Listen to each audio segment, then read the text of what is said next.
કાનાલુસથી Okha railway station વચ્ચે double track પ્રોજેક્ટને કેન્દ્ર સરકારે મંજૂરી આપી છે. આ પ્રોજેક્ટ દ્વારા સૌરાષ્ટ્રને ઔદ્યોગિક ક્ષેત્રે ખૂબ જ ફાયદો થનાર છે.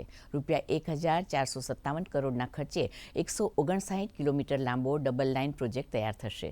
ડબલ લાઇન પ્રોજેક્ટથી ઓખા અને સલાયા પોર્ટ તેમજ ઔદ્યોગિક ક્ષેત્રે પણ ફાયદો થશે. આવનારા દિવસોમાં પેસેન્જર ટ્રેન વધુ મળે તેવી શક્યતાઓ છે.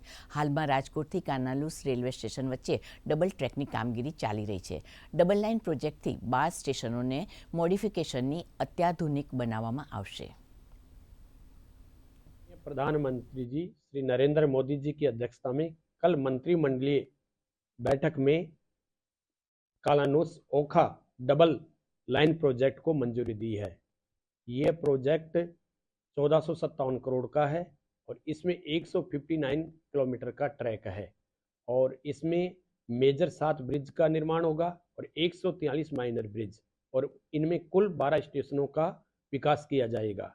ये प्रोजेक्ट बहुत महत्वपूर्ण इस क्षेत्र के लिए कि ये पूरा प्रोजेक्ट सौराष्ट्र क्षेत्र की कनेक्टिविटी, उद्योग, पोर्ट लॉजिस्टिक, तीर्थ पर्यटन और पर्यावरण संरक्षण में बड़ा परिवर्तन लाने वाला है।